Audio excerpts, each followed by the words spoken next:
Bugun sizlar bilan dozatordan to'g'ri qoidalarini ko'rib chiqamiz. Dozatorlar bilan qisqacha tanishtirib o'taman. Demak, dozatorlar turli xil o'lchamda suyuqliklarni tortib olishga mo'ljallangan avtopipetkalar ham deb ataladi. Xo'p, demak, e'tibor qiladigan bo'lsak, o'lchamlari turlicha. Bunisi 0.5 mikrolitrdan 10 mikrolitrgacha suyuqlik oladi. Bunisi 20 mikrolitrdan 200 mikrolitrgacha. Bu dozatorimiz 5 mikrolitrdan 50 mikrolitrgacha. Bu dozatorimiz 100 mikrolitrdan 1000 mikrolitrgacha bo'lgan suyuqliklarni tortishi mumkin. Xo'p, demak, foydalanishda o'zimiz maqsadli o'lchamlarga keltirib qo'yamiz. Misol uchun 500 mikrolitrlik uchun bu dozator mos.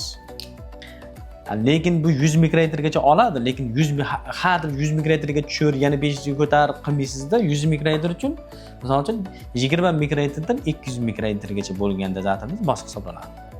5 mikrolitr uchun 0.5 dan 10 gacha bo'lgan dozatorlardan foydalanishimiz kerak bo'ladi. Misol uchun bu 5 mikrolitrdan 50 mikrolitrgacha oladi, to'g'ri, lekin buni 50lik, 100liklar uchun mos. Misol uchun bu yerda maqsad deb o'sha ishni yengillashtirish, osonlashtirish. Buni o'sha burash orqali turli xil o'lchamlarga keltira olamiz.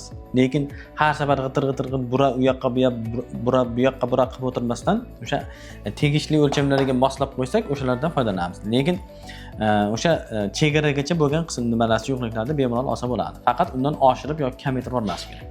Xo'p. Buni amalda misollar bilan ko'rsatib beraman. Misol uchun bizga 500 mikrolitrlik suyuqlik tortishimiz kerak. Aytaylik, buning uchun 100 dan 1000 mikrolitrgacha bo'lgan dozatordan foydalanamiz.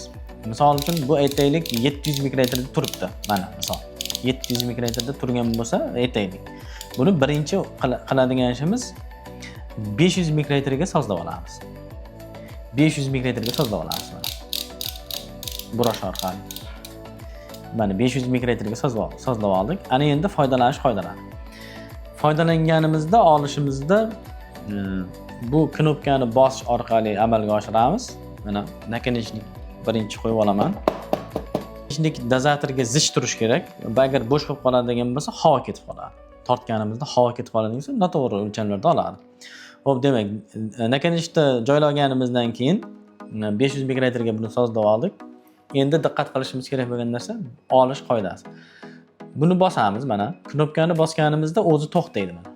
Birinchi to'xtagan joyi, birinchi por deymiz yoki birinchi to'xtagan joygacha bosamiz. Agar mana yana bosadigan bo'lsak, yana bosiladi. O'sha ko'pchilikda boshida foydalanishda xatolik bo'ladi, oxirigacha bosib qo'yadi. Shu qo'l o'zi sezadi. Birinchi to'xtagan joygacha bosamiz. Bosganimizdan keyin mana suyuqlik bizda reagentlar tayyorlab qo'yganmiz. Bosganimizdan keyin reagentga tiqamiz va sekin qo'yib yuboramiz. Sekin qo'lda o'zini yuki bilan sekin qo'yib yuboramiz. Bunday qilib qilinmaydi. Bu xato hisoblanadi. Bosamiz, tiqamiz, sekin qo'yib yuboramiz. Qo'yib yubordik. Ana endi solish. Solishda ikkinchi porgacha, ya'ni oxirigacha biz bossak bo'laveradi. Mana oxirigacha bosib qo'ydik. Endi bu tugma nakonechni tashlab yuborish uchun, nakonechni itarib tushirib yuborish uchun mo'ljallangan tugma. Bosamiz, tashlanadi. Nakonechlar tashlayotganda ehtiyotkor bo'lishimiz kerak. Misol uchun uzoqroqdan yuzda olib qochgan holatda tashlash tavsiya qilinadi. Chunki sachrashi boshqa bo'lishi mumkin. Yoki maxsus laboratoriya ko'zoynaklardan foydalanish kerak. Agar xavfliroq reagent bilan ishlaydigan bo'lsangiz yoki biologik xavfliligi yuqori bo'ladigan bo'lsa, maxsus ko'zoynaklardan foydalanib ishlashga to'g'ri keladi. Xo'p, keyingisi endi ko'proq hajmli reagentlar bilan qanday ishlash kerak, kamroq hajmli reagentlar bilan yoki umuman biomateriallar bilan qanday ishlash kerak, shular haqida gaplashamiz.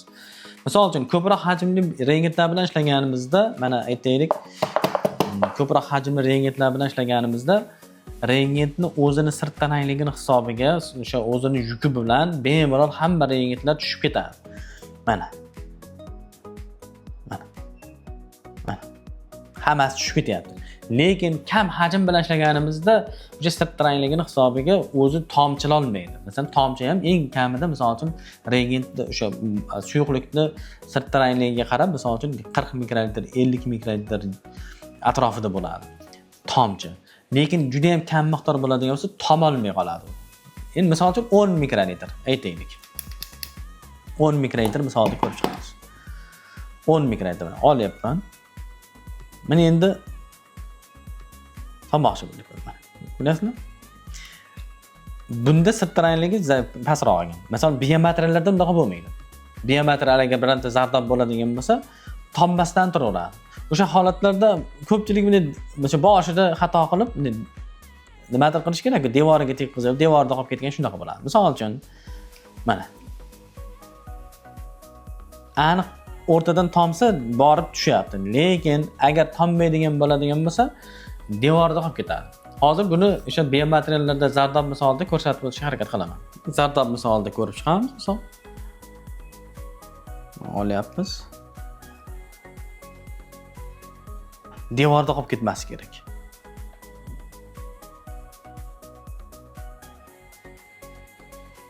Mana ko'ryapsizlar?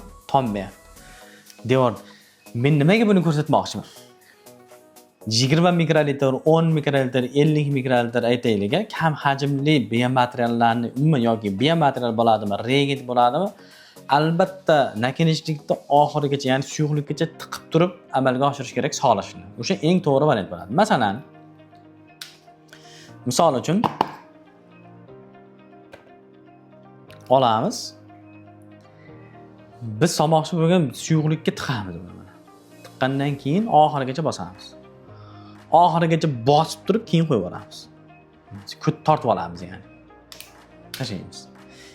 Endi shu yerda yana bir qoida, dozatorga aloqador bo'lmagan yana bitta qoidani aytaman va albatta buni chayqatib aralashtiramiz. E'tibor qilsangiz, bu yerda tarqalish bir xil nimada bo'lmagan. Buni yaxshilab chayqatib qo'yishimiz kerak. Shunchaki misol tariqasida qilyapmiz xolos buni. Hech qanaqa narsa qo'yganimiz yo'q. Yaxshilab chayqatib qo'yish kerak. Mana. O'shanda teng tarqaladi hamma qismiga, reaksiya bir xil tarqaladi, taqsimlanadi. Optik zichdlikda o'lchanganda ham bir xil nimada aniqlik darajasi yuqori bo'ladi. Xo'p, keyingisi misol uchun 10 mikrolitr misolida ko'rsatdim. Endi yanada misol 5 mikrolitr misolida ko'ramiz. 5 mikrolitrga sozlab oldim. Biomaterial olyapmiz. Tomizmoqchimiz. Ko'ryapsiz, tommayapti. Mana. Ko'ryapsiz-a? Mana nima qiladi? Bunday qiladi, devorda qolib ketadi. Boshida ishni boshlaganda ko'pchilikda bo'ladigan xatolik bu. Shuni anglangan holatda ishlashingiz kerakki, mana biomaterialni olib, kam miqdori bu tamom, ichiga tomizing. Mana. Oxirigacha bosamiz, keyin ko'taramiz. Ya'ni ichiga tiqib, bunday qilib qo'yib yuborib turib, keyin tortsangiz bo'lsangiz mana ahvol. Bunday qilsangiz ham xato qiladi. Agar ichiga tiqiladigan bo'lsa, oxirigacha bosgandan keyingina ko'tarib olish kerak. Bosamiz, oxirigacha bosamiz, keyin ko'tarib olamiz. Misol uchun yana bitta nimada ko'rsatib beraman, mana. Keyingi probekamizda. Bu katta hajm bo'lganligi uchun teparoqdan savoryapman. O'zini yuki bilan olib tushib ketadi hammasini. Endi bunga biomaterial qo'shish. 5 mikrolitr. Mana. Tepadan solmoqchiman. Mana, ko'ryapsizmi? Mana, tushmayapti. Bu tomadigan darajada bas, sirtranlikda uzib tushib ketolmayapti-da, miqdor kam. Shuning uchun bunday holatlarda albatta ichiga tiqamiz.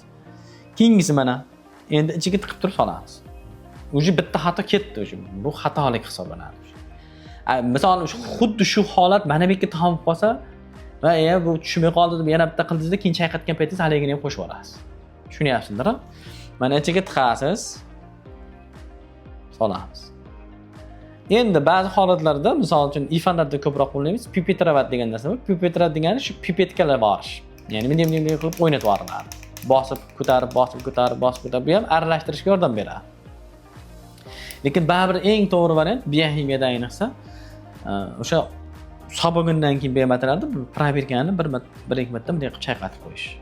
Bunday qilib chayqatish emas mana. Boshida ko'pchilik bunday qilib chayqatadi. Bunda chayqalmaydi bunda. Chayqating desam bunday. Bu chayqatishga kirmaydi. Mana chayqatish. Mana shunday qilib chayqatib qo'yish kerak. Xo'p. Endi o'rtacha hajmdagini ko'ramiz. Masalan 50 mikrolitr.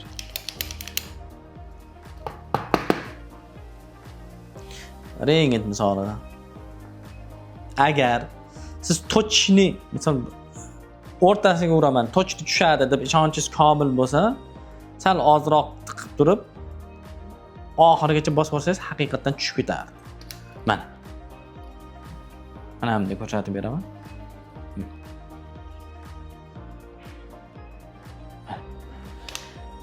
Oxirigacha tushib ketadi. Bularda sal nisbatan o'sha rang, o'sha biz qo'shmoqchi bo'lgan moddamizni sal teparoq qismiga mo'ljallab turib, oxirigacha bosib olsak bo'ladi. Lekin kichik hajmlarda aniq ichiga tiqish tavsiya qilinadi. Aniq ichiga tiqish kerak. Bo'lmasa xatolik bo'ladi. Devorda qolib ketish holatlari kuzatiladi. Bunda bo'laveradi. Misol uchun koagulogrammalarda ko'proq o'sha tiqib turib, birdan bosib yuborish koagulogramlarga yaxshi. Ichiga tiqish shart emas-da bunda. Mana bularda 5 mikrolitr, 10 mikrolitrda ichiga o'sha biz qo'shmoqchi bo'lgan moddani ichiga tiqib turib sovurganimiz eng to'g'ri variant hisoblanadi. Yana bir muhim masalalardan biri bu hozir boya qolib ketgan ekan. Yaqinroq olib keling. Juda katta muammolardan biri bu ham. Yani boshida endi yangi o'rganuvchilarga qiyin-da baribir, bilmaganga qiyin deydi-ku. Bilganga oson deydi. Misol uchun mana shuni mana 500 mikrolitr deb o'qiydi. Nuqtaga e'tibor qilmaslik. Tushunyapsizlar-a? Nuqtaga e'tibor qilmaslikning oqibatida 500 mikrolitr deb o'qiydi. Nuqtani bilish kerak. Misol 50.300 da 50.3 deb o'qiysiz-ku. Xuddi shunday buni ham e'tibor qilish kerak. 500 deb o'qiydi, 500 mikrolitr necha oldingizda 500 deb yuraveradi. Bu yana bittasi. Mana uni 50 deb o'qiydi. Nuqtaga e'tiborli bo'lish kerak. 5 mikrolitr bu. Endi mana hop burayman mana. Mana 5.2 bo'ldi. Misol. Mana. Mana. 5.6 bo'ldi. Endi buni mana burayapman.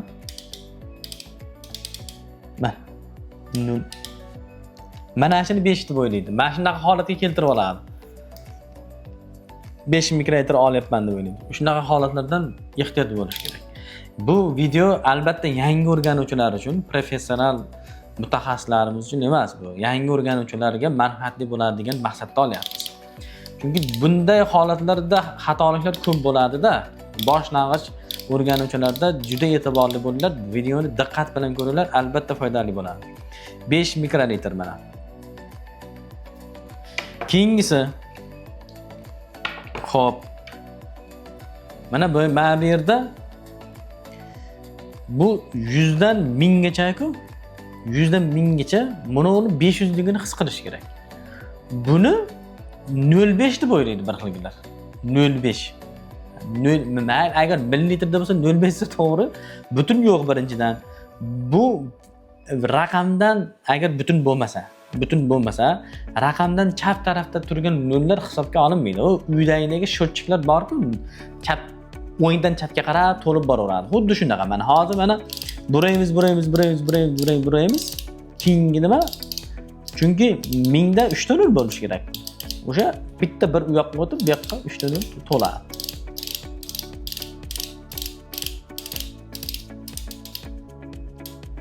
Ana, to'ldi. Xuddi sho'tchik o'ngdan chapga qarab to'lib borgandek gap. O'shani 0.5 yoki shunaqa deb o'qiydiganlar bor. Bu yana ta'kidlab aytaman, yangi o'rganuvchilar uchun bilmaganga qiyin-da baribir. Bilganga oson. O'shaning uchun diqqat bilan ko'rsalaring albatta foydali bo'laveradi, xudo xolasa. Xo'p, shularni aytib o'tmoqchi edim. Yana endi umumiy xulosa qilib qo'yaman. Dozatordan foydalanayotganda albatta necha mikrolitrda olishini qarab olasizlar. Qarab olamiz. Ya'ni bu 0.5 mikrolitrda 10 mikro. Masalan, menga 5 mikrolitr kerak, bundan foydalanaman. Ikkinchisi, o'sha muhim qoidalar, o'sha bosishlarda hushyor bo'lamiz. Nakalashlikni zich turgan ekanligiga qaraymiz. Zich turmasa havo ketib qolsa noto'g'ri oladi. Nakalashlik zich turib joylashgan bo'lishi kerak. Shuning uchun buni zich qo'yish kerak yoki bemalol mana misol uchun deb urib olsa bo'ladi. Bemalol. Mana yoki zich zich qilishingiz kerak yoki bunday urib qo'ysangiz zichlashadi. Zich tursa to'g'ri oladi. Keyin aniq o'lchamlarni ko'rib olamiz va olishda va solishimizda ehtiyot bo'lamiz. Olishimizda birinchi uporgacha, birinchi to'xtagan joyigacha bosamiz va keyin bosib olgandan keyin tiqamiz. Chunki agar bosmasdan tiqib turib keyin bosadigan bo'lsak, ko'piklashish, o'sha havo ketishi natijasida ko'piklash holatlari, agar ta'sirchanroq, tezroq ko'piklanadigan rangit bo'lsa, va shu ko'piklab ketib qoladi. Vahshiy bordimi? Ko'piklab ketib qoladi. Xo'p, bosamiz, tiqamiz va sekin qo'yib olamiz. Bunday qilib bas. Buni kichkinalarda bilinmaydi. Kattada bitta qilganda havo oqimi yuqoriroq bo'lgani uchun tepaga tortib oladi. O'shanda sekin mana barmoqni uzunligi bilan, yuki bilan sekin qo'yib olamiz. Solayotganda esa oxirigacha bosamiz. Oxirigacha. Mana olamiz, oxirigacha bosamiz. Olamiz, oxirigacha bosamiz. Bir necha marotaba ko'rsatib bering. O'sha 100lik, 50lik, 100lik, 200liklarda oxirigacha birdan bosilsa tushib ketaveradi uzun massasi bilan. Lekin kichkina miqdorlarda o'sha birdan bossangiz ham o'shanga erishmasligingiz mumkin. Masalan, misol uchun aytaylik, mana 3 mikrolitr. Oldim. Oxirigacha bosyapman. Oxirigacha birdan bosdim, lekin tushgan yo'q. Savollar bo'lsa bemalol izohlarda qoldirishingiz mumkin. Qo'ldan kelgancha javob berishga harakat qilamiz. Bizni kuzatishda davom eting. Keyingi videolarda bundan da qiziqarli ma'lumotlarni berishga harakat qilamiz.